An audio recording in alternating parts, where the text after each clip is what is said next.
Everyone, welcome to my channel knowledge zone. Last vlog में मैंने आपके साथ बनारस का एपिसोड फर्स्ट शेयर किया था, जिसमें हमने काशी विश्वनाथ, संकट मोचन टेम्पल और गदौलिया चौराहे के बारे में जाना।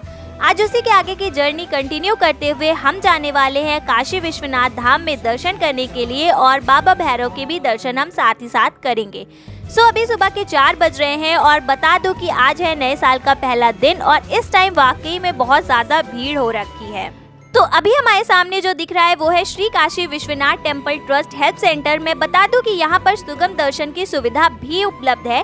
तो अगर आप लंबी लाइन से बचना चाहते हो या जल्दी दर्शन करना चाहते हो तो आप इस ऑप्शन को चूज कर सकते हो।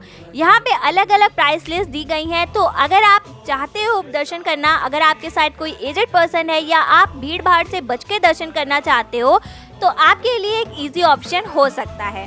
क्या आपको पता है कि वाराणसी का नाम वाराणसी क्यों है? मैं आपको बता दूं कि इसका नाम 7 बहने वाली वरुणा और 80 नदियों से लिया गया है, जिसको कंबाइन करके वाराणसी बनता है। अब अगर प्रसाद की बात करें तो मंदिर के अंदर प्रसाद 120 रुपए का मिलता है और वही प्रसाद बाहर 250 से 300 के करीब मिलता है, जिसका रेट अपने अकॉर्डिंग चेंज होता रहता है। तो वो आपके ऊपर डिपेंड करता है आप प्रसाद कहाँ से लेना चाहते हैं। बट मेरी मानिए तो आप मंदिर के अंदर से ही प्रसाद लेना प्रेफर करें, जो कि क्वालिटी वाइज भी बेस्ट होगा। अब फाइनली हम आ गए हैं मंदिर के अंदर और आप देख सकते हैं यहाँ पे कितना ज़्यादा कोहरा हो रखा है। इस टाइम पे इतनी ज़्यादा ठंड हो रखी है, फिर भी इतनी लंबी लंबी लाइंस लगी हुई हैं। मैंने सुबह लगभग 4 बजे लाइन लगाई थी और अभी बज रहे हैं 8 एंड अभी भी यहाँ पे लाइन ख़त्म नहीं हुई है, क्योंकि मंदिर के अंदर अभी दर्शन करने के लिए और ज़्यादा लाइन होने वाली है। तो अब हम मोबाइल जल्दी से कर देते हैं सबमिट और उसके बाद आपसे मिलते हैं दर्शन के बाद। तो अब हम जा रहे हैं काल भैरव मंदिर, जिन्हें काशी के कोतवाल कहा जाता है। मान्यता है कि अगर आपने काल भैरव जी के दर्शन नहीं करे तो काशी विश्वनाथ का दर्शन भी अधूरा माना जाएगा। बताते हैं कि काल भैरव पर ब्रह्म हत्या का दोष लगा था और उस दोष से मुक्ति पाने के लिए ये तीनों लोकों का भ्रमण कर रहे थे। फिर काशी पहुंच के काल भैरव को ब्रह्म हत्या के दोष से मुक्ति मिली थी और कहते हैं कि भगवान शिव जी ने ही काल भैरव को काशी के रक्षक के रूप में नियुक्त किया था और बाद में यहीं पर मंदिर की स्थापना की गई, जहां लोग जगह जगह से दर्शन करने के लिए आते हैं। ओके सो नाउ अब हमने दर्शन कर लिए हैं तो हम आगे चलते हैं। तो लगभग अभी इस टाइम 10:30 बज रहे हैं और मैं आपको एक बार दिखा देती हूँ कि यहाँ पर कितनी ज़्यादा भीड़ हो रखी है।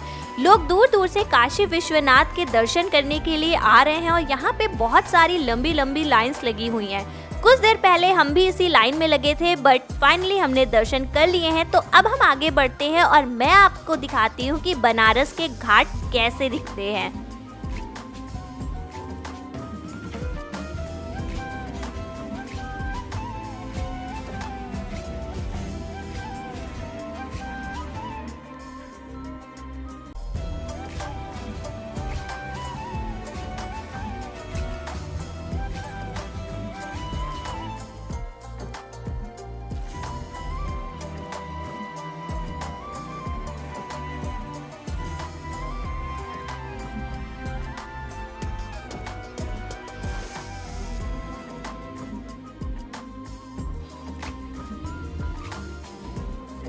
तो अब हम आ गए हैं गदौलिया चौराहे पर और यहाँ पे मुझे दिखा है एक अमरूद का ठेला और देखने में काफ़ी यम लग रहे हैं। तो हम अमरूद एंजॉय करते हैं और साथ ही साथ ई रिक्शा करके चलते हैं घाट की ओर।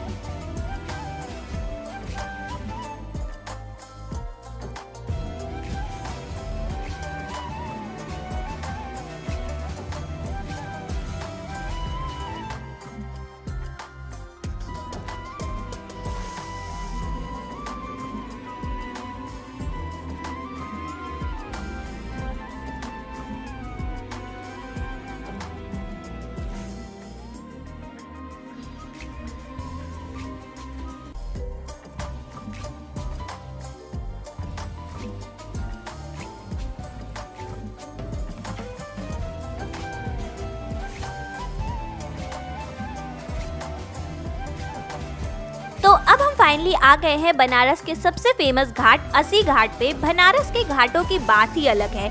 हर घाट की अपनी एक अलग कहानी है और अपना एक महत्व है। गंगा नदी के पवित्र जल में डुबकी लगाने का भी अपना अलग ही महत्व है। आगे चलते चलते मुझे आई एक बीन की आवाज, तो हम वहाँ देखने के लिए पहुँचे तो हमने क्या देखा, ओके तो महादेव की नगरी है तो ये सब तो चलता है। आगे बढ़ते हैं, आप देख सकते हैं यहाँ पे कितनी सारी सीढ़ियाँ बनी हुई हैं जिन पे कई तरह की अच्छी अच्छी पेंटिंग्स लगी हुई हैं। यहाँ पे पेंटर खुद पेंटिंग करते हुए भी दिखाई दे रहे हैं और साथ ही साथ स्कूल और कॉलेज के काफ़ी सारे बच्चे मिलेंगे आपको यहाँ पे जो कि स्केच करते दिखाई देंगे। इस घाट की बात करूं तो ये वाराणसी के प्रमुख और प्रसिद्ध घाटों में से एक है। ये गंगा नदी के किनारे स्थित है। इस घाट को भगवान अग्निदेव के स्थल के रूप में जाना जाता है जो भगवान शिव का एक महत्वपूर्ण देवता है। सुबह के साथ शाम की गंगा आरती के लिए काफ़ी संख्या में यहाँ श्रद्धालु आते हैं एंड यहाँ की आरती बहुत ही ज़्यादा फेमस भी है।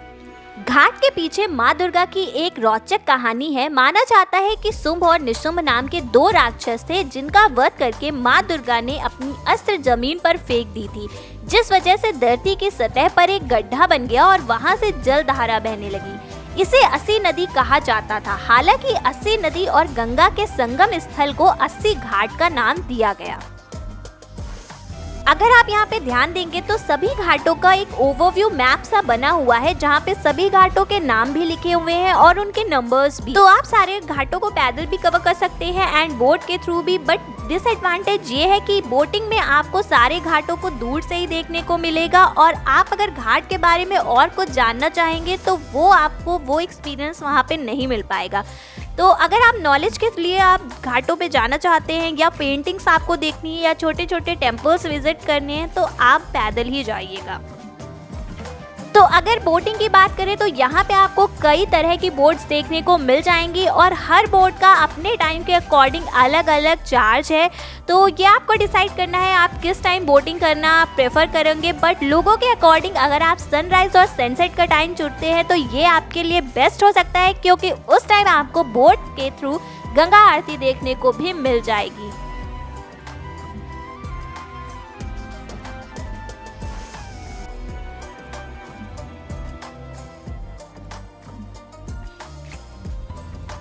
अब आगे बढ़ते हैं तो ये है गंगा महल घाट। गंगा महल घाट का नाम बनारस के पूर्व महाराजा के 20वीं शताब्दी के आरंभिक महल के नाम पर रखा गया जो अस्सी घाट के उत्तरी छोर पर स्थित है।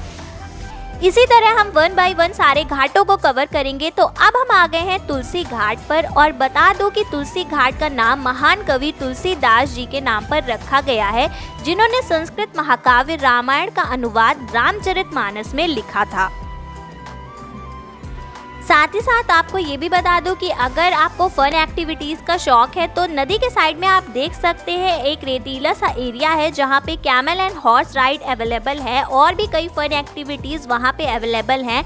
तो अगर आप इंटरेस्टेड हैं तो वो भी ट्राई कर सकते हैं। और आप इस टाइम देख सकते हैं कि जितनी भी बोट नदी में चल रही हैं वो सारी एकदम फुल हो रखी हैं। तो अब हम आ गए हैं आनंदमई घाट पर और आप देख सकते हैं यहाँ पे बहुत सारी रंगोली बनी हुई है एंड यहाँ पे हैप्पी न्यू ईयर 2025 भी लिखा हुआ है। अब इस घाट के बारे में मैं आपको बता दूं कि ये एक प्रसिद्ध महिला संत का नाम है जिन्होंने घाट के ऊपर लड़कियों के लिए एक आश्रम बनवाया था, जिस वजह से इस घाट का नाम उनके ऊपर आनंदमई घाट रख दिया गया।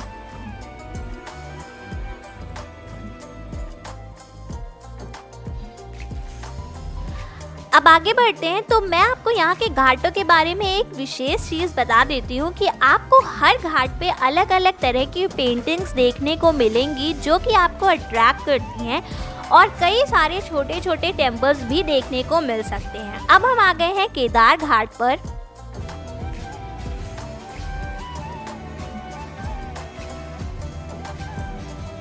तो केदारेश्वर मंदिर के नाम पर बना ये घाट भगवान ईश्वर को श्रद्धांजलि देता है जो शिव का दूसरा नाम है। इस घाट की स्थापना विजयनगर के राजा के शासनकाल में हुई थी। तो इस घाट पर इस टाइम आपको काफ़ी चहल पहल देखने को मिल जाएगी। इस घाट का इस टाइम वाइब बहुत ही ज़्यादा अमेजिंग हो रखा है। यहाँ पे आसमान में कई सारी बर्ड्स आपको देखने को मिल जाएंगी जो कि व्यू काफ़ी मेस्मराइजिंग है।